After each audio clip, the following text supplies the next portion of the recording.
Efka, have you got a favourite spin-off TV show or film or... This is very embarrassing. I have to admit that it's Frasier or something like that. Frasier isn't cool in 2024, well, yeah. you know. But yeah, no, I thought Frasier was funny when I was younger. I still think some episodes of Frasier are very funny. What about the new Frasier? Wow, let's not go there. All right. Do you have some favorite spin-offs? It's going to be weird British shows that I've never heard of, isn't it? Do I have I guess I hadn't really thought about this, honestly, because the question I'm asking is because it leads into one of the games that we are discussing today. Maybe Mrs. Columbo.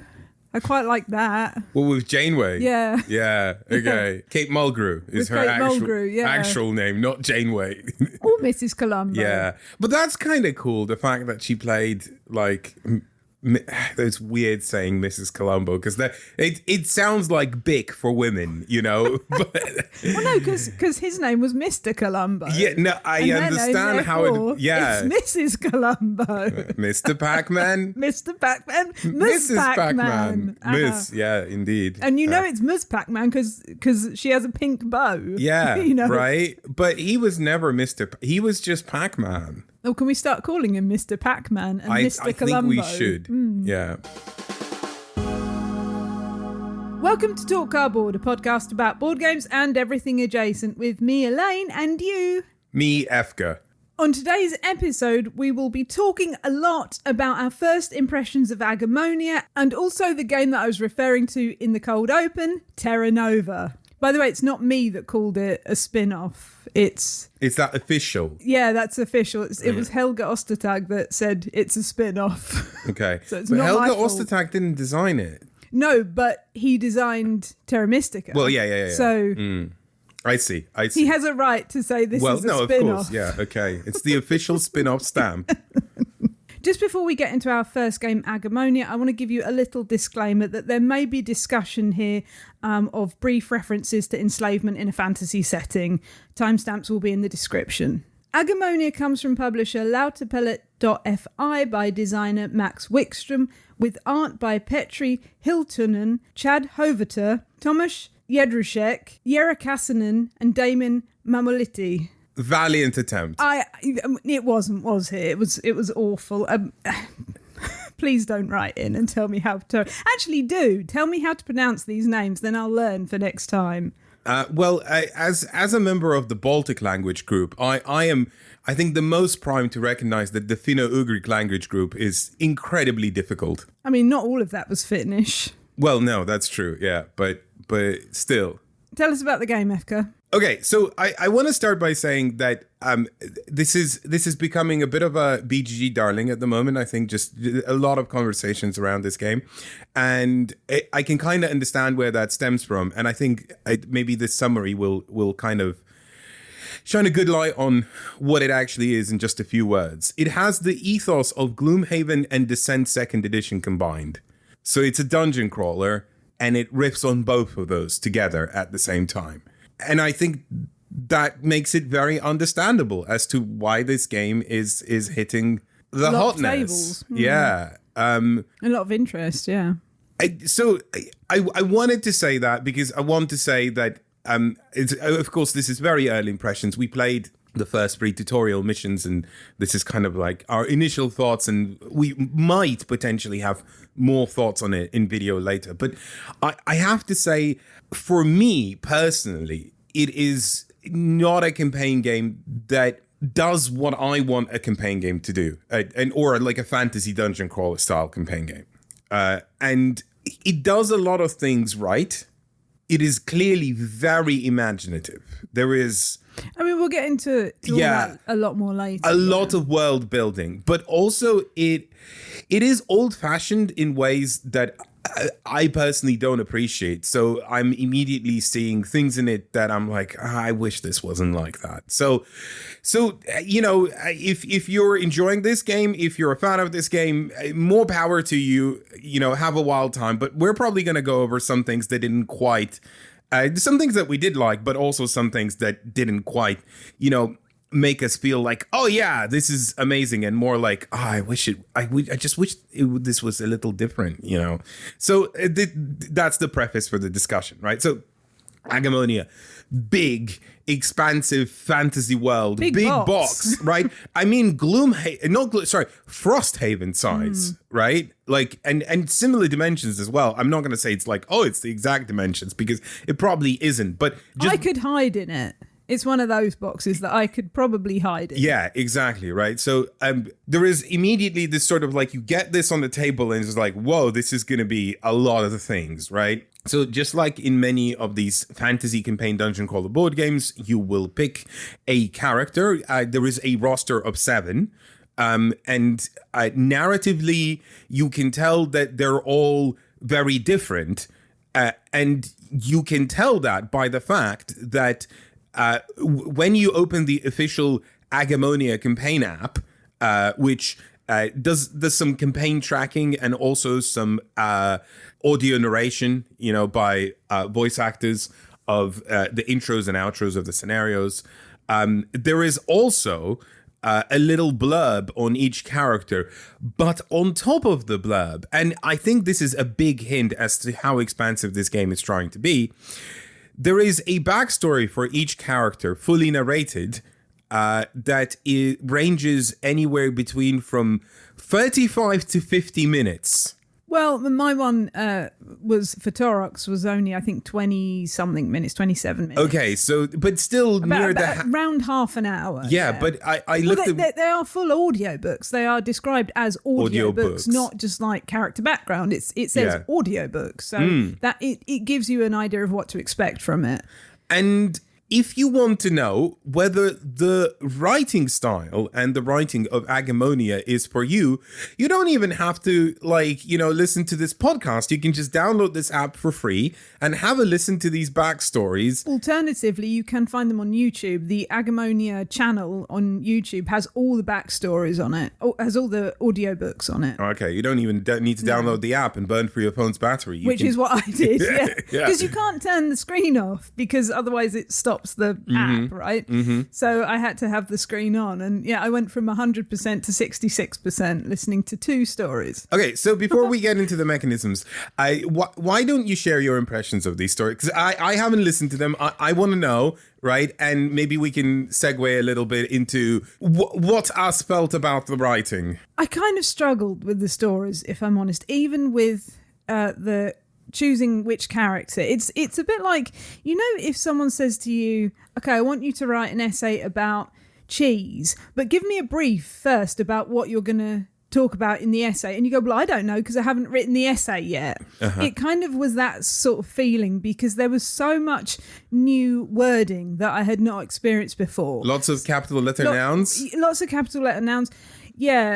Things that you weren't supposed to know what they were because you had never played this game, but also it made it, for me, for my own brain, quite confusing. But I did manage to pick a character based on their tiny little bit of blurb, but I did find that there was nothing that I could relate to within that character immediately. Like you know, when you have like a D&D sort of setting and there's a lot of words that you don't know, but also it does use words that are maybe kind of faux oldie worldy, like a flagon of ale in a tank or whatever, in an inn. You know, isn't a flagon of ale a tankard? Are they not the same thing? Yes, they are. A flagon of ale or a tankard of ale in an inn. There we go.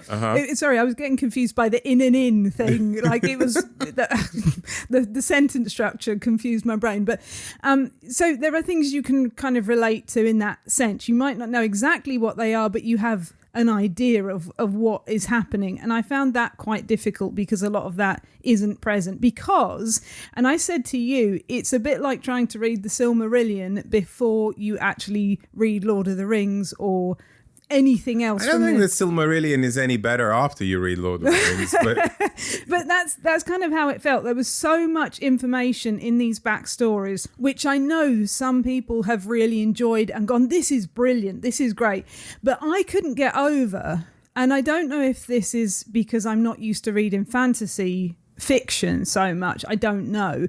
But it was very much like my character, Torax, is an Ogorian. They are made of rock. And at one point he says, like, we don't eat, we don't drink, we don't defecate. And I thought, that's too much information. Like, I don't... Sorry.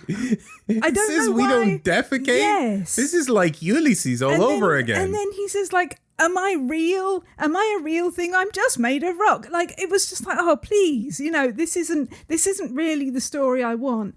And so I found the stories quite... I mean, I only listened to two of them, to be fair, because I only listened to my one for my character and your character, who is called, what's their name? Venia, I think it is. I think Venia? It was Venia okay. in the story, yeah. But, I mean, it's your character, call it what you like, who is a Quothian, right? Because they're raven-like, get it? Quothian the Raven. The Corvidine. I'm gonna be okay. I think you're dancing around the subject. I think this is by far some of the worst writing I have encountered in a campaign style board game. There is a lot, and I don't want to be mean, because I think again, in the imagination department, clearly, out there, 1,000%, right? Mm-hmm. Like there's just clearly been a lot of thought put into everything, but the quality of the writing itself, and that I found a sticking point. I felt very clumsy, and when writing is worse than Gloomhaven, and I say that with love to Gloomhaven as well. I think Isaac knows, that Gloomhaven's writing has never been a strong point. The imagination again was always there and always good, but this is worse. I think this is worse. This is maybe on par with Descent 2nd edition, which was,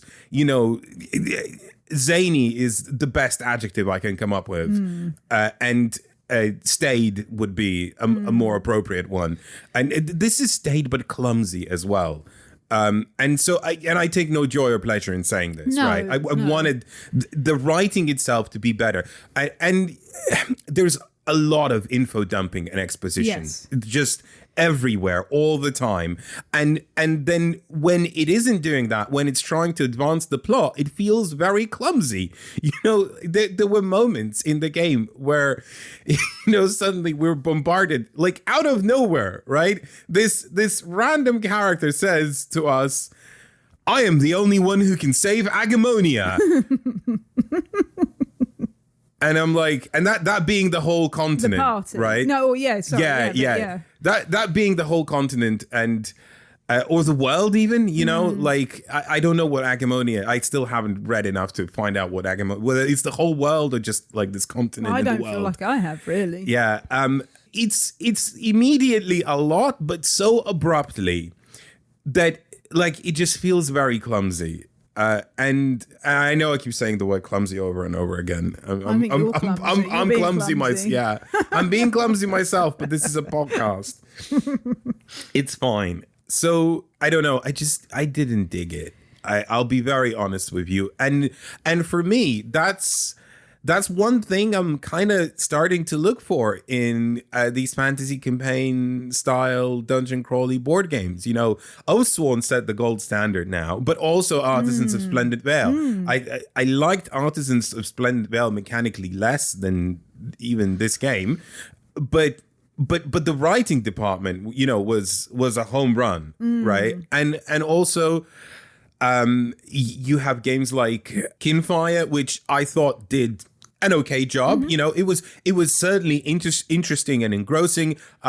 Even Frosthaven picked up its chops, from Gloomhaven, and in some ways I think succeeded a bit more, in some ways succeeded a bit less than Gloomhaven. But it felt stronger. People are trying to write. Oh, Earthborn Rangers, of course. We have a video for that coming very soon. This does a very different take on delivering a fantasy narrative, right? It tries to deliver it via mechanisms rather than exposition. And I felt that was very interesting, Agemonia feels like a step back. It does not feel... There's a lot of the writing. And if all you want was to get invested in the world, you could do that. Do you know what this actually reminds me the most of? I just thought struck my head. Aeon's End, the deck building legacy game. It's Legacy of Greyfold. We played that, right? A little bit. The writing felt similar to that, but with, there's quite a lot of typos and also production errors within the text. So yeah, that's what that felt like to me. But again, listen for yourself. It's but available. On that point, the audio narration does not always correspond to what the writing is, which is annoying for me because, like you, I like to read along with the words, as it is almost like having subtitles is what I want, really. And when the words are very different from what is being said, it's a little bit like my brain just sticks on that and can't listen to the rest of the story. Plus, you cannot, not that I have found, rewind. You can rewind the audiobooks, but you cannot rewind parts of the spoken narration. Or you can't pause it. So if the doorbell rings, you've just missed it, or whatever. Or if you've missed quite what it meant, you have to listen to the whole thing all over again, which I find a little bit annoying. I almost feel like I want some sort of, what do you call it? Like a travel guide. There we go. Travel guide to Agemonia. Because like you said, there are bits of text and bits of the gameplay that reveal more things about the world. Yeah. But like, if I live in this world, then would I not know roughly about these things anyway? Like what these things do. And the narration and the audiobooks are very much about the people, which is nice, but I'm not getting a sense of the world because the world is so massive. I guess it's would be like saying, we'll do a travel guide of Earth. You can't. Right. I don't know. But I think that's the point of a travel guide. It's meant to, when I say travel guide, I mean specifically like a fantasy world building trope, right? You mean like Elminster's Guide to Theron or whatever, that kind of thing, stuff like that. There is a way, guide. Volo's guide. There's a way to do this that is a great tool for storytellers who are doing world building, right? Where you don't dump everything into the travel guide, you just give the best bits, the highlights, so that it tantalizes. And then, you can have that stuff in the background. You don't need to bombard the audience with everything. And I think, on the one hand, it does show people, there's a lot here, right? But not everyone wants to absorb that a lot at the same time. I don't know. And Kinfire, I thought, did that pretty well. Yeah, Kinfire did that very well as well. Anyway, let's move on to something more positive, which is how this game plays out. Much like Gloomhaven or Frosthaven or, Descent, it's scenario based. So you have a scenario that's kind of like your mission, but you will not necessarily fight in this scenario. You could, but maybe not. The fight might not be part of the entire scenario, but it is fluid. It takes place on a book. There is a map on a book. You move your miniatures. There are spaces. And so the investigative part of the scenario is combined together with the combat part of the scenario. Even there might not even be combat, right? It depends on what the scenario is. Now, mechanically, I really like this investigative part because I think it works very fluidly and it has a lot of things going for it. I think the system is cool, right? So you have this map, and on this map, there are points of interest, right? And these points of interest are marked as numbers, and those numbers are range. So, for example, there might be, let's say, a piece of crumbling ruins, right? And on those ruins is a number 1, right? Now, that means that when any character is within one tile of those ruins, right, they will flip a card with a corresponding letter.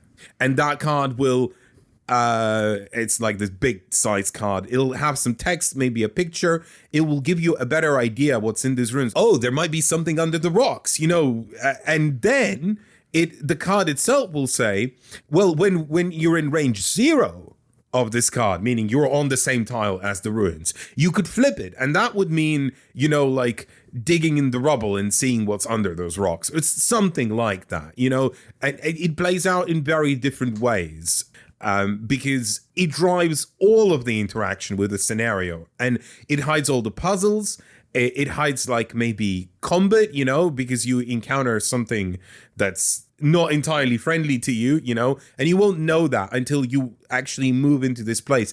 So the scope of play itself feels very investigative. You move towards things, you don't know what they are yet, you will uncover them, and like something will happen. And that kind of feels fluid. It also has a cool initiative system. So at the beginning of the round, you will all select what action you want to do by putting this like little plastic disc onto whichever action you're trying to perform. So for example, we had actions available like, oh, hey, you could perform 2 maneuvers instead of the requisite 1. So it means you could move and rest or double move or whatever, you know. Then another action could be that, hey, you get to fire from your like magic wand or whatever, or you know, hit with a melee weapon. So you would get 1 maneuver, which could be moving or it could be like resting or whatever, and then, you know, 1 attack against an enemy. If there is an enemy present, you know, maybe that's an action that you want to select. If there isn't an enemy present, maybe you want to select something else, you know, maybe a double maneuver so you can investigate more. And then as you level up, the amount of these actions that you get, you know, will increase, and you will get to choose different ones. So, you know, an interesting system. But on top of that, each of these actions are coded in a color: red, green, and blue. And when everyone selects an action, you will flip an initiative card, and it'll say which of these colors goes first. So it might say, oh, hey, all the reds go first. And it's usually red that goes first. And then I believe then blues and then greens or something like that. But that it's a might general not. rule. Yeah, it's a general rule. Always, yeah. Yeah, it might not be true because you played a rock person, right, Thorax? Mm-hmm. So you were going into green a lot, and most of the time it's like, well, I'm going last, but sometimes you're like, hey, I'm first. Yeah. You know, so I thought it's a neat initiative system, and then when there are enemies, they'll be interspersed in various ways between those as well.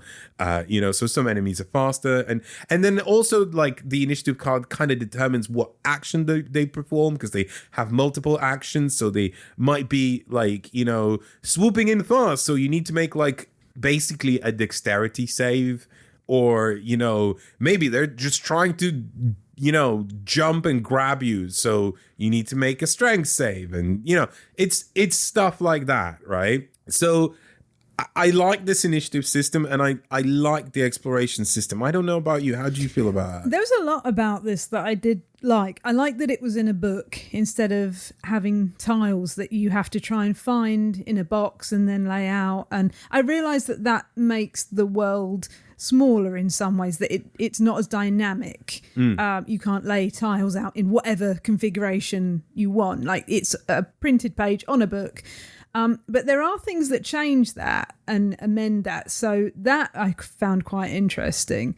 I like also that, and I always appreciate it in a game where combat isn't the be all and end all. So that the whole point of the scenario isn't just fighting off something or other, right? There's another different goal or project that you're doing, but the enemies just come out and you have to sort of beat them off as you go, right? And the scenario designs felt very different. So we played only through 3, like you said, and they were the intro scenarios, but the different types of maps all felt very different. They didn't feel samey, you know? Yeah. They had different kind of things to interact with. They had different environmental aspects going on within them, and different things that came out when you read a certain number. And I really liked actually that you didn't have to be on the same square. They're not squares, they're like Tony's Chocolonely, you know, like rather than being just squares or whatever, they're higgledy-piggledy shapes. Yeah. But I like that you didn't have to be on the same... I'm sorry, I really love that. That was great. Like Tony's Chocolonely. Well, it is. It's that kind of weird, crazy paving type system. People are going to think we're in the pocket of Tony Chocolonely. I mean, they are nice. But they're okay. I really like... Well, but they're very good, you know, they pay their work as well and stuff. I appreciate them. Anyway, that was not my point. But my point was, now I've forgotten, thank you. you. No, my point was that it was nice that there was something maybe a square away or a couple of squares away that you could interact with, or you could, because in real life you would, like, you could see a car in the distance, couldn't you? You wouldn't have to be like a meter away from the car to be able to see it. You would be able to see it, 10 meters away or whatever. So I like that about it. And then if you wanted to interact with it, you might have to move closer to it. But if it was something that maybe wasn't helpful to you at the time, you could go off and do something else. I like that about the scenario design. I will say one thing for combat. It doesn't super outstay its welcome, right? It's not super slow. But I didn't like it. I didn't like it. I'm sorry. And maybe that's partly because we're on the tutorial, right? And not a lot of combat abilities have been revealed. But so far it has been a lot of roll some dice, see how much damage you do. Yeah. And I didn't feel like I could like we got a couple of interesting weapons, right, towards the end of that whole tutorial thing, but they weren't like super fascinating or exciting. They were just clearly better, and it's like, oh well, I used that one because that one's clearly better, right? But I think from meta story world perspective of it, we didn't come together as like adventurers in quotation marks, so we don't necessarily have quotation marks. Nice. You're very derailing today. I'm sorry. Yeah, in quotation marks.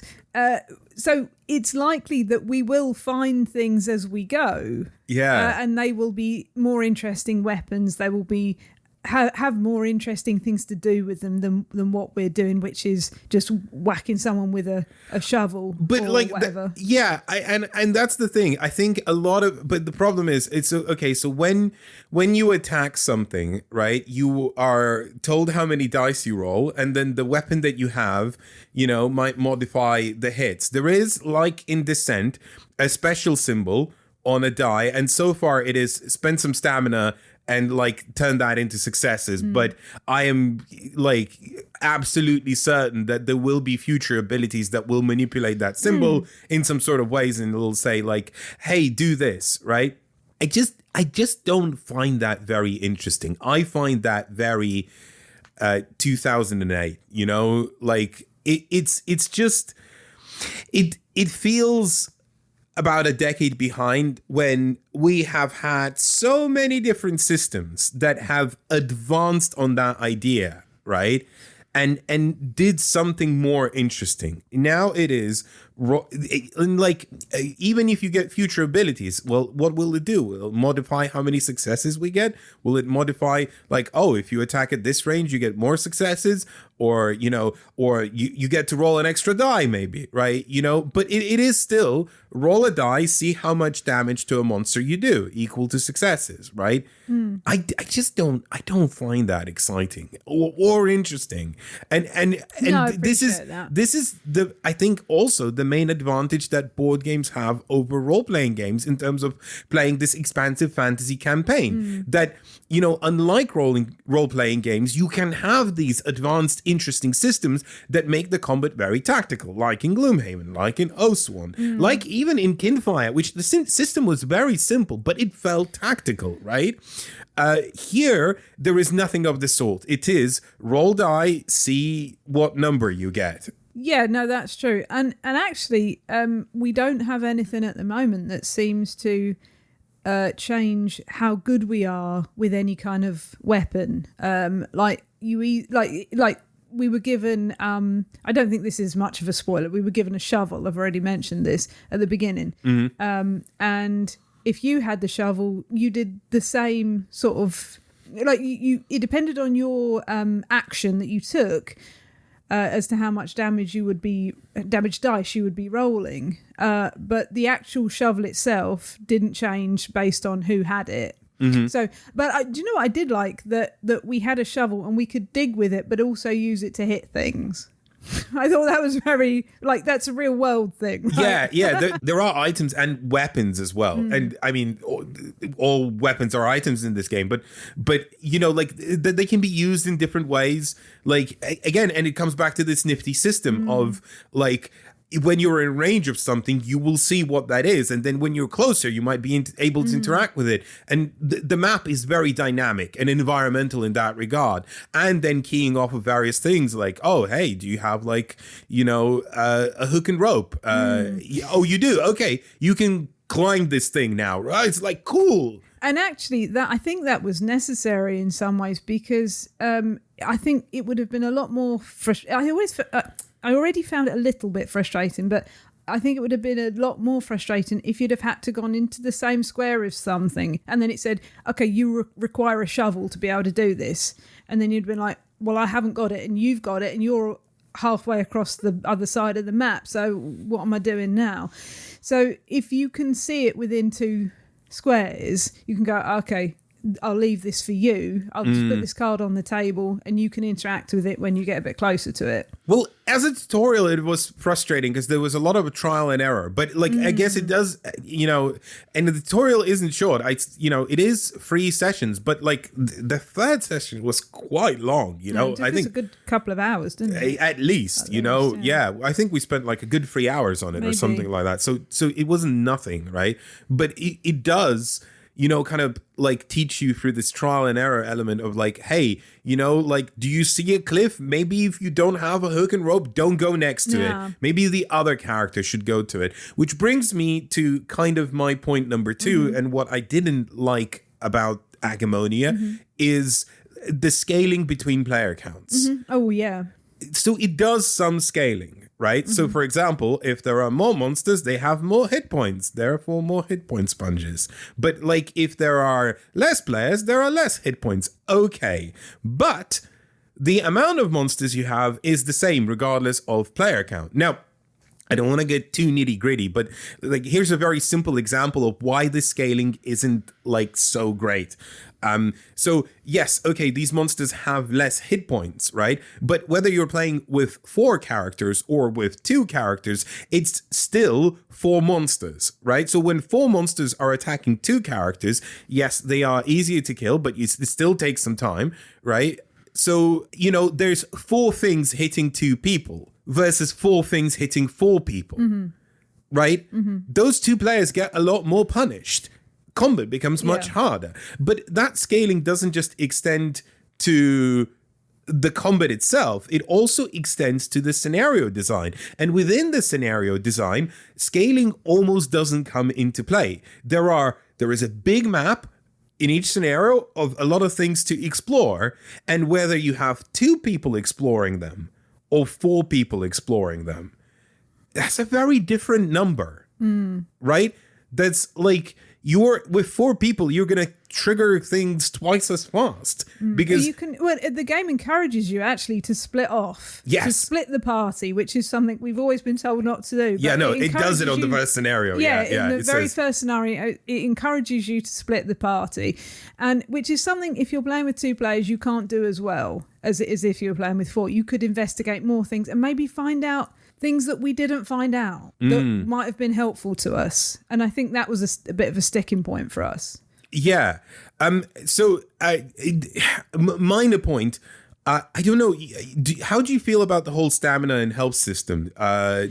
I really like it, but can I just mention one thing before we move on to stamina and health? Because I do really like it. I like the system very much, but I just wanted to say that the designer of this game has put an errata on BGG, like quite a lengthy errata about the timer mechanism in a 2-player game, because in a 2-player game the timer there's parts of the game where the game asks you to kind of set a timer, and that's based on numbers that you draw on cards, which you will draw 1 card at the end of each round.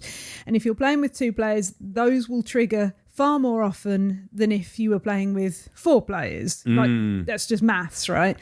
And so the designer has put an errata on of various scenarios that have timers that have been mitigated or changed for a 2-player count. So I thought that was good because it was in response to player feedback. And I thought that was good that they kind of took that to heart and changed it based on that. I just wanted to say that. Anyway, so yes, the stamina and wounding mechanism, I like that a lot, because it's not often in a game where your stamina is kind of your wounds as well. And you can spend your stamina, and the game encourages you to spend these stamina chips. They're just like poker chips. And you can spend them to do various things.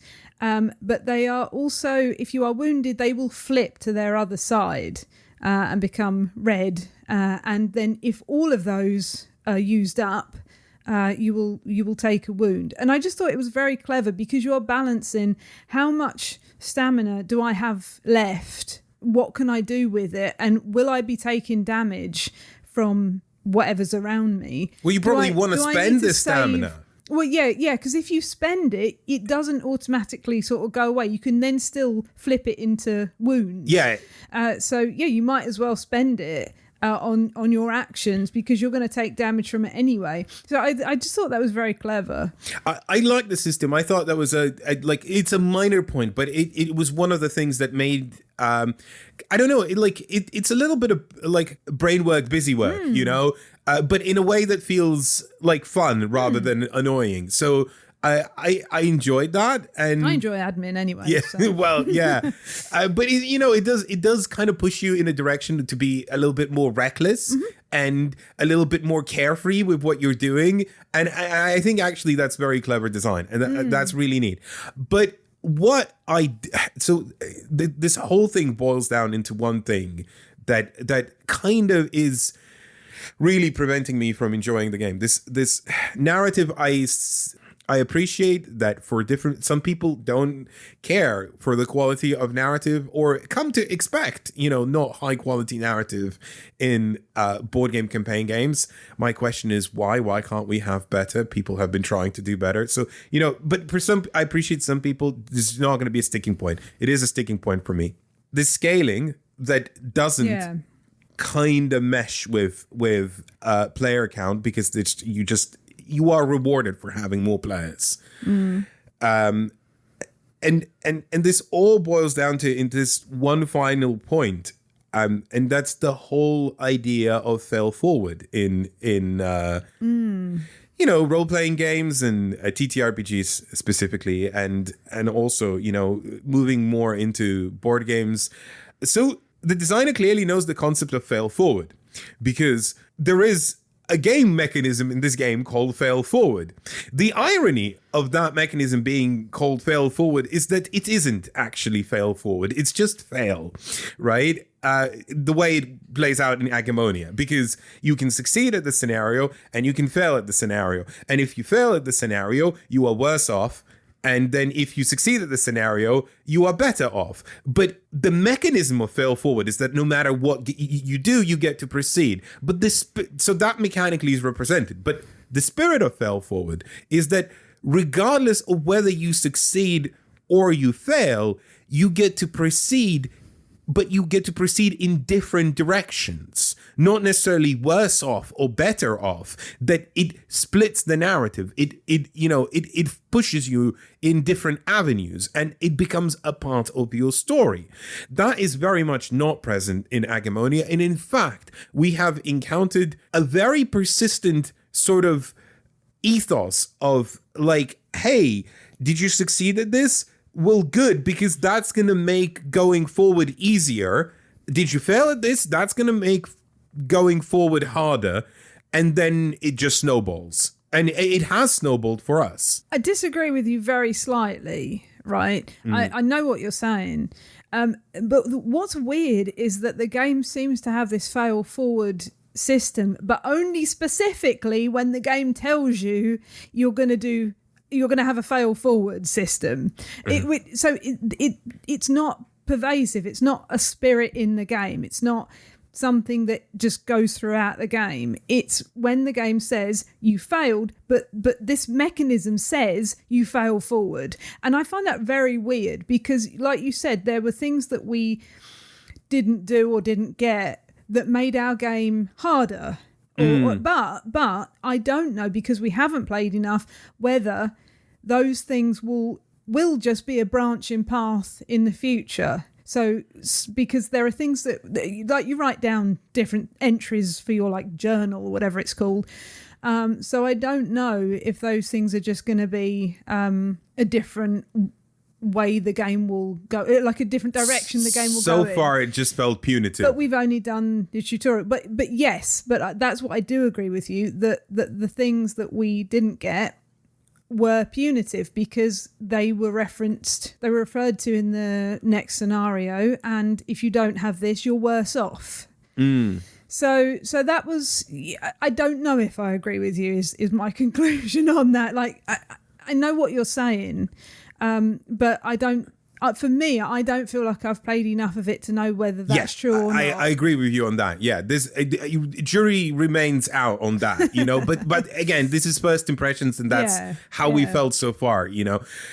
And you know, putting it together, I appreciate the creativity. There is a lot of it. There is very expansive. I know that there is that scenarios are going to be splitting off, and we're going to have you know, like choose whatever adventure you want to go on next, you know, kind of thing. And I know that there's a whole like road encounters like you have in Gloomhaven, you know, where like things happen and, you know, as you're along the way towards the adventure. I know that along the way. Yeah, that's Earthborn Rangers. I know that you know, it's gonna open up after this tutorial. And you know, and I suspect that we're gonna have like I got a very clear sense that there's like two ways we can progress our characters, and they're yours went places. See, this is one of the reasons why I felt like I really needed to read more of the background, or hear more of the background of my own character, was because. So, and I don't think this is a spoiler at all, because like literally we've just played through the tutorial scenarios, and you know I've read the audio book. But yeah, my character Torax is an Agurian, and the Agurians are in a difficult position because they have this crystal on them that they have been like has been a trading resource for a long time, and they've I don't know if they've been hunted necessarily for, but I think they've been killed for it in the past. And then there was this person that, I don't know, came from the mountains or whatever, and decided that because we have this resource, we are the superior race. And so this person killed or enslaved lots of different people and held some prisoner, and it was a hideous person. But it turns out from the audiobook that I am this person. Because most of my species have like runes and memories engraved into their rocky skin, but I don't, for some reason. Why don't I? Because I'm this monster person. And I don't know, it just was like, so you're Darth Revan from Knights of the Old Republic. The game says to you, are you going to be the good guy or the bad guy is what it says. And I don't know if that is a real thing. It just reminded me of, you know the film Look Who's Back? You ever seen that? No. It's where Hitler wakes up like now and like, I don't know, this monster wakes up now, because that's effectively what I have done. I've been asleep. These rock people sleep for eons or whatever, and they just wake up, and I don't have any memory, and neither did this Hitler character in Look Who's Back, right? And it's like, well, what do I do now? Like, do I continue my path as I was before, or do I become like a really good person now? So it was just a bit like, oh God, what is the game going to do with this? Yeah, and the clumsy writing doesn't make you feel confident about that, right? No, exactly. And the thing is, like, the Quothians as well, and it says that female Quothians are like superior, and they treat the male counterparts like cattle. And they're effectively like, they're non-human, but they're not human. You know what I mean? They're not equals at all. And maybe they used to be, but never more. Ha ha ha ha ha ha ha ha. Very good, very good. But I don't know. It just feels a bit icky. But I don't know. Again, like the clunky writing definitely does not give me confidence in this. Yeah. But I always do have a problem with when a certain species or race of people in like a fantasy setting are all this way. Like, you know, I don't know, all elves are friendly and luminescent and good with bows or whatever, you know, this kind of thing. That always, and they all speak Elven or whatever.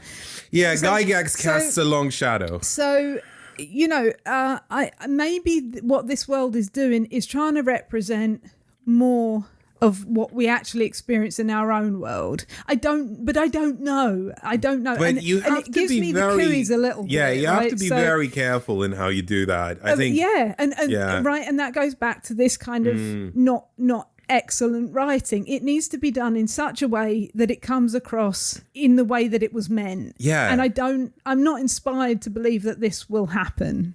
Neither am I, you know. I don't know. And it feels very harsh to say this because I've said this 1,000 times. Once again, clearly, like the imagination is big and wide, you know, and clearly a labor of love, right? You can tell that this box was definitely, you know, someone worked over this years and years and years and years, you know. So it's kind of weird to criticize it in that way because some of it does feel good and interesting and strong, but a lot of it also doesn't, you know, like inspire excitement or confidence in it. It's kind of put like me in a weird position. I don't know if I want to explore this game more after the tutorial, you know? Like, I kind of want to go back to Divinity Original Sin, the board game, because mechanically, right? So I know the story is going to be, you know, all right, because it's the story of Divinity Original Sin, but number 2, the video game.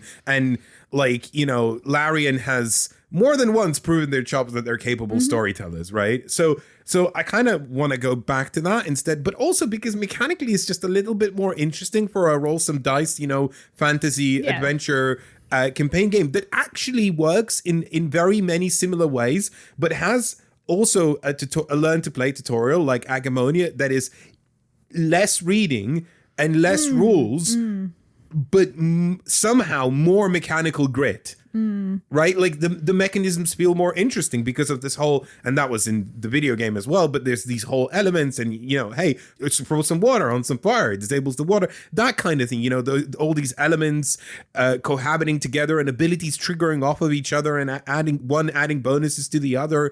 And so you kind of think about how you're gonna like combine things and, you know, what sequence and order you're going to do them in.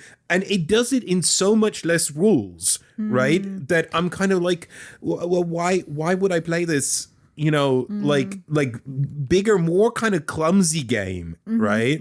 When there's a leaner version of it on my shelves. So I'm actually torn on whether I'm going to return to Agemonia. And yeah, we are, aren't we? Yeah, we're not sure. But if we will, then there will be a video. And if we don't, then there will be a video on Divinity Original Sin, the board game. So you can figure out what happened by what comes out on No Pun Included. Before we move on to Terra Nova, I just want to thank everyone who emailed in about Salton Sea and the issues around lithium mining. It is a much bigger subject than we could or should tackle in a podcast, but I just wanted to read out this email from Alexander. There's a lot of information here, but I hope you'll agree it's worth listening to. Alexander says, I listened to your recent podcast episode, Salton Sea Arcs, today, and I quite enjoyed it. It isn't every day that a board game podcast touches on my area of research, lithium-ion batteries. I will note that I am coming from this at a perspective of a scientist, not an industry insider. I did want to note that, although cobalt is used in the majority of lithium-ion batteries, about 70%, there is a sizable minority of batteries using iron phosphate instead, about 30% as of 2023, according to the International Energy Agency. Researchers are also working on other battery types that could have even lower environmental impacts, such as sulfur batteries and even better, sodium-based batteries instead of lithium. I also want to note that, to the best of my knowledge, there is no particular reason why cobalt mining needs to be so environmentally and socially destructive. It just so happens that the largest and most accessible cobalt deposits are in the DRC, where mining companies have entrenched themselves in a system that allows them to exploit the community and the environment with very little pushback. There are some attempts to improve the situation, but unfortunately that fight has yet to have a huge impact. Furthermore, as Elaine noted in the podcast, lithium mining can also be very destructive. As far as I understand, this issue is not limited to lithium or cobalt mining, but is a problem for mining in general.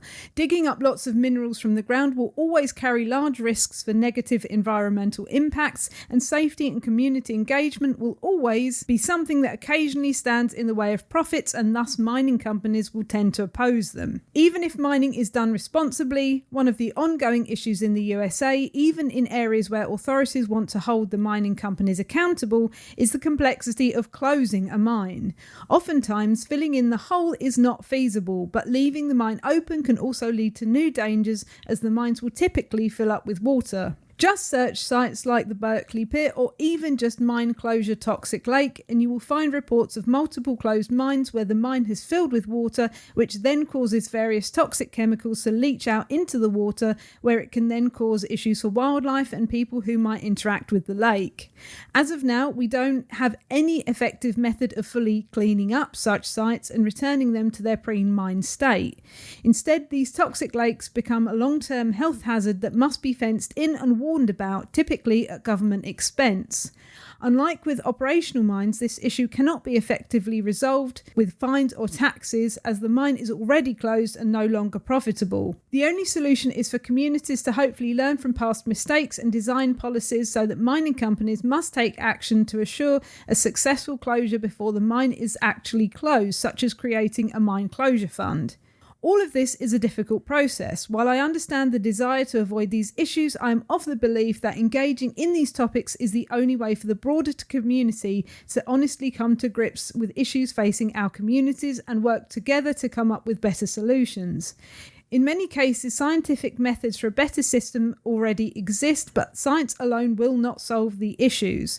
We also need community organising and the political willpower to implement less profitable but more humane and environmentally friendly processes. I also think that your podcast shows how engaging with such issues can be beneficial. If you had not played Salton, would you have taken the time to research lithium and cobalt mining? Although, from your description, Salton sounds a little biased. If it leads to more people critically engaging with the benefits and drawbacks of lithium batteries, I think it will be a net positive. That last point, I think, is the most important one. And what I wanted Salton to be was something that presents information on how complex the issue is, and it did the opposite. It was like, hey, it's great. And actually we have received a couple more we received a lot of correspondences, some positive, some not so much, and there were a couple of emails that one comment and one email that really kind of went for like, oh, you're just falling for the fossil fuel propaganda. And I'm sorry, I know that the fossil fuel companies have a lot of propaganda, and they would exactly try to undermine, more greener industries. But the problem with lithium mining is that it isn't necessarily greener. Maybe it could be, right? But if we don't talk about the things that it's doing that are not good, we're just replacing one catastrophe for another catastrophe. So I understand not wanting, and what I really don't get is the binary thinking and the duality. Or, well, if you're not one, you're for the other. No, maybe it's not that. Maybe it's just like we're trying to find a solution that works. And I think this email alluded to that as well, like finding a solution that works. And one way of doing that is making audiences more informed about the potential positive benefits, but also, we need to see the pitfalls. We need to see where it can all go wrong, right? And Salton absolutely does not do that, right? It has no information whatsoever on what the detrimental effects of lithium mining could be. So I think it's a big miss. I don't know. How do you feel about it? I think we spoke a lot about how we felt about the game before, so I don't want to talk about that again. But I appreciate what the email said, and it is something that I said to you right at the end, was that if we hadn't played Salton Sea, we would have never spoken about this. We would have never even, it wouldn't have even passed our minds, honestly. So, you know, learning about things through games is a good thing. Yeah, it is. But the game needs to do more work. We shouldn't have had to have done this research, and ours was incomplete. We missed the whole thing about, you know, cobalt not being used in all batteries, right? But 70% is still a lot. It's a big number. Right? Yeah. That's not insignificant. I guess, like, the only thing that we know, like, anyway, without being, you know, part of this industry, is that you don't put batteries in the bin. But I don't know why you don't put batteries in the bin. That's why you don't put batteries in the bin, because they go off to be recycled, maybe. And because they've got horrible chemicals in them. If the weather's good. Yeah, you know, they'll get recycled. Oh, I see. Yeah. With a fair wind and a... Yeah. I see what you mean. Yeah. Okay, yeah. Yeah, but no, I thought that was a very interesting email. And I do appreciate everyone that wrote in about Salton Sea and lithium mining. If you have anything to say about the games in this or previous episodes, email me, elaine@nopunincluded.com. Let's talk about our last game of the episode. Terra Nova comes from publisher Capstone Games by designer Andreas Full, with art by Loic Bilau, Inga Koitman, Lucas Siegmund and Christoph Tisch. Finally, my Terra Mystica collection is complete. Is that how you feel? It's all right. Why did you look like Scrooge McDuck then? Is that who I was channeling? I don't know. I didn't know I sounded like David Tennant, but not sounded like, looked like. Looked like. That's like, you know worse. that scene where he's swimming through the coins? Yeah. It was like that. That was your eyes. That's what your eyes were doing. Okay. I thought you said I sounded like David Tennant. That would have been a compliment. Now you said I look like a cartoon duck. It's all right. You know, I had a nice time. I don't want to... So I'm in a very weird position about this game, because it is a part of a series that I really love. I'm not going to go over the rules for Terra Mystica, so I'm just going to... I'm really sorry. I'm going to just compare Terra Nova to Terra Mystica. If you're not familiar with Terra Mystica, we spoke about Age of Innovation in a previous episode, and in somewhere in previous episodes of the podcast, we've covered what Terra Mystica is. So please go listen to those. And I think a lot of people are familiar with Terra Mystica, right? But this is a streamlined, simplified version that's made to be a jumping on point for people who are not comfortable with a heavy Euro game, right? So this is a medium Euro game. This is very medium. And for me, it's also very mid. But for someone who hasn't played like a heavy Euro game, or Terra Mystica specifically, right, is new to that, who this product is aimed for, I think it's not going to be mid for them. I think it's going to be great, you know? It's a great little game. It's a great little package. It's very succinctly succeeds at simplifying the system and still making it an interesting game. It's just that and I imagine you as well, right? We've played all the Terra Mysticas. We've gotten into the grit of it, right? All these greebly bits, right? That are these edge cases that let you kind of go like, ooh, like here and there, and I can do this and manipulate this like that, and you know, like that is missing, right? And that is to me now the appeal of this system. But where I'm needing a jumping on point, oh wow, this is pretty good, right? This is very good. I read a comment, and I can't remember where I read this, or I mean somewhere on the internet, but I don't remember what the website was. But the comment said, and I think this was before the game came out, and it was something like, it's the ethos of Terra Mystica or Age of Innovation, but with the complexity of Catan. Yeah. And I thought that was quite a good summary of it, actually. Yeah, I would say that. Yeah. So let's talk about it in relation to Terra Mystica, and specifically what is missing and what it achieves by shaving all of that off, right? So to those familiar, so there's now only just one resource. So you have just money. And that's it. You know, there was only money. No cubes. And the costs have been adjusted, so everything costs more money, but it's just money. So that's an easy point of simplification, right? All of the tracks are gone, right? Which is kind of nice. You don't like tracks anyway. I don't like tracks anyway, no. But you know, they were an extra point of contention, because the point of contention on Terra Mystica is the map, right? But there is an extra point of contention, and that dilutes your attention, right? Which is obviously more complex, but also in a way more interesting, right? Here, there's just one point of tension, which is the map, right? And the map is all that matters.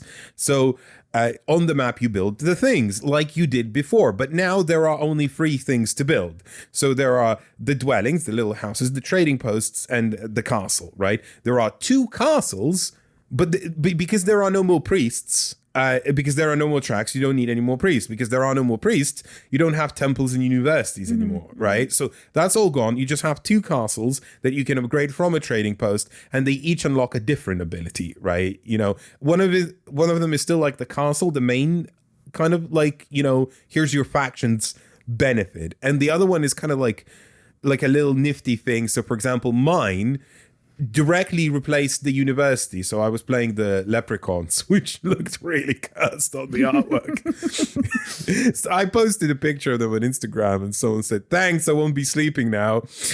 And so yeah, like mine directly replaced the university's benefit, which is like you don't need 7 power to found a city, just 6 now. But like different factions have different like little benefits. So there is that, right? And that's kind of it. That's where the streamlining ends. There is one more thing. The power balls are much smaller, and they still work like the power balls, but there's no like sacrificing of power to push power along. So like there's just less power floating about, but it's just the same number of power always circulating back and forth. On that note, you don't lose any victory points to get power from when someone builds next to you. Yes. And like that's a pretty also kind of like streamlined change, because you're not asking people to make really complex math decisions. Is this worth it? Is it not? You know, it feels more welcoming and it feels more streamlined, and that's kind of good. But there are like these moments that it generates now where the game has to be so incredibly precise, and you have to be also very incredibly precise in the game. In Terra Mystica, you always had like if you ran into problems, right? If you miscalculated, if you did something like poorly, you know, maybe there's somewhere I can pivot. Maybe there's this little like, oh well, maybe I'll, you know, focus on not the map. I can't build what I wanted to. Like I'll go up on the tracks or something like that, you know, or I'll sacrifice some power, you know, or like do all these things, but there is nothing you can do in Terra Nova if you've miscalculated. You simply have miscalculated. And then the punishment of that is that you cannot do what you want to do because you made a mistake. And so, strangely, by cutting out all these rules that add complexity and cutting out all these rules that kind of make it a less welcome experience to someone who isn't used to complexity, it retains a very sharp edge that makes you feel like, oh no, okay, I have to be extremely precise in maths because all there is left is math. There's one resource. It says exactly how much things cost. There is not much you can do to leverage things. There are still these power actions on the board, right? Which is that kind of like, oh, I can do this round and that maybe saves me, right? But then again, you have to be extremely precise because these points are still contested by all players, and now they're contested way more. Because that's the only point of leverage that everyone has. So if you miscalculated on money, and there is only one thing that gives you money, extra money, in this round, and let's say you're playing with 4 players, only one person is going to get that. I think, the timing needs to be more precise. Than right. It does. But I think the highs are higher and the lows are lower in Terra Mystica or Age of Innovation or whatever.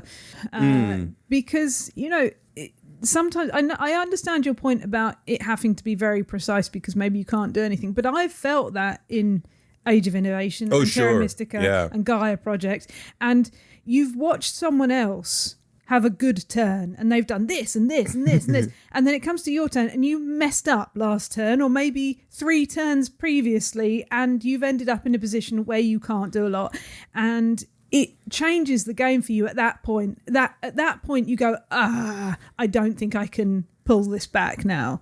And I didn't feel that in Terra Nova as much, but I think it is, you're right, it's a much more welcoming game. And I think it's a bit like, have you seen those people that are really, really good at adding up maths?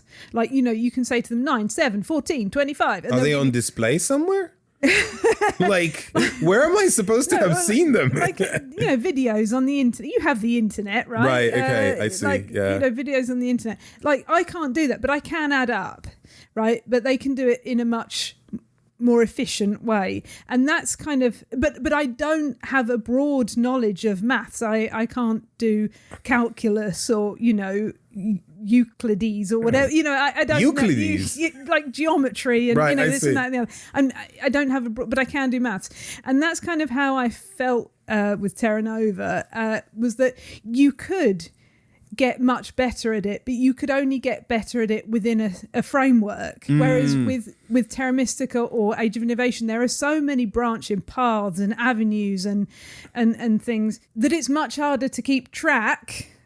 You see what I did there? See, now I'm doing the puns. It's much harder to keep track of all of that, which if you're a new player or an inexperienced player to Terra Mystica, it can be a bit overwhelming to have all of this going on at once. It's a lot of plate spinning, right? Yeah. And Terra Nova just says, no, you've got one plate, just do it as best you can. And your mate has one plate as well. They might have done it more than you. They might be more experienced at doing it than you, but you can do it as well as they can. Yeah. I see where you're coming from. And here, okay, so here's my big positive for Terra Nova, right? If I taught someone Terra Nova, and then I had to teach them Terra Mystica, I would have to go, right, all of the things from that game, but also here's some more, right? It wouldn't have to be a full teach because the rules are identical. And even where they aren't, right, it's a very easy teach. So, like, how like you got power when someone built next to you. Well, it's like this now, but also like you can get more power, but you have to spend victory. Right, okay. Yeah, and it's definitely a jumping point, right? I would love to teach someone Terra Nova and then teach them Terra Mystica, and kind of, I just really want to see their faces when like I say things like that, when like, but you have to sacrifice victory points, and they're like, whoa, right? Like, because it would feel like such a kind of step forward, I think, and an interesting step forward. So I think as a product, Terra Nova is like bang on for, I don't know, like a very niche audience. And I think the biggest audience for Terra Nova is people who already own Terra Mystica and like Terra Mystica, but have friends who are not used to heavy Euro games and they want to teach them Terra Mystica, but don't feel confident enough to teach this heavy Euro game. So they would teach them Terra Nova, play maybe 2 or 3 games, and then go like, hey, next time we're going to play this advanced version. I think that's who this is for. I don't see another potential audience or again, if you wanted like to teach yourself Terra Mystica and you're not feeling confident enough, right? It's good. It's really good. I would recommend it for that. I don't think the audience is as niche as that. Because I love Terra Mystica, I love Age of Innovation, I love Gaia Project. I have been trying to get us to play Gaia Project for 2 months. I was like, I really want to play this game. Please, can we play Gaia Project again, right? But getting it to the table is tricky because we know it's going to be half a day, right? Setting it up, relearning what we have to learn, playing it, blah, blah, blah, blah. This, we got out because we already know how to play Terra Mystica. I watched a 10-minute video, right? We watched a 10-minute video. If we needed rules reference, we looked them up. But effectively, we got it out, played it, put it back on the shelf within, I don't know, an hour and a half. Yeah. 2 hours maximum. No, it wasn't 2 hours at all. It was quick. An hour and a half, yeah. I think the game didn't take that long. And even with setup and everything. Yeah, with setup and teach, because the teach was also really quick. It was like, hey, you played Terra Mystica, here's what's different, right? So I loved it for that reason, because I want to play these games. I just find them difficult to get to the table sometimes because they are big. And even at 2, I thought this was pretty good. Yeah, it was pretty good. I would love to play it at a higher player count, but at 2 it was fine. Overall, like, I don't know, I still think it's niche. It is aimed at, like you said, 2 specific groups. People who like Terra Mystica but don't have time for Terra Mystica, which is, like, you can play a worse version, and it's not worse. It's just not like worse. It's just, I don't think you're comparing it. You're not seeing it as a standalone game. You're seeing it as a comparison to. But it is it works in relation to Terra Mystica, right? Sure. Like, and I think it is either an onboarding game or a shortened game. But as a shortened game, as a person who loves Terra Mystica, I didn't get the the nitty gritty that I like in it. Yeah. Right. Yeah, so it was, and also, like, as an onboarding game, I recognize its potential, right? It looks great for that. But like, I just don't have anyone in my life right now. I like the artwork in it too. I think that's engaging. Yeah, I mean, it looked like, mobile phone game artwork. Like, wow, it did. Like, it didn't inspire anything. It's cleaner. It's much cleaner than Terra Mystica in terms of artwork, right? But like, it didn't. That cursed leprechaun was like, I don't know. Like, it wasn't. I wasn't in love with it. There's another game called Terra Nova. I'm surprised they could call it Terra Nova, because there is already a game called Terra Nova, which is nothing like this. It's about building fences. Oh wow, okay. So if you think about it, terraforming is a kind of a fence. What? It's like it's not habitable land for someone anymore, so they can't go there. That is a kind of a fence. Right, okay. Terra Nova. It was all right. And that is all the games for this episode. Efka, why don't you tell us what is on the bonus episode and how can people find it? Oh, well, that's such a good bonus episode this time. We have Harmonies, which is, I suspect, going to be the big summer hit of a board game, right? So tune in for that. And we're also going to be talking about Nucleum, the big Euro game that's kind of like Brass, but also nothing like Brass.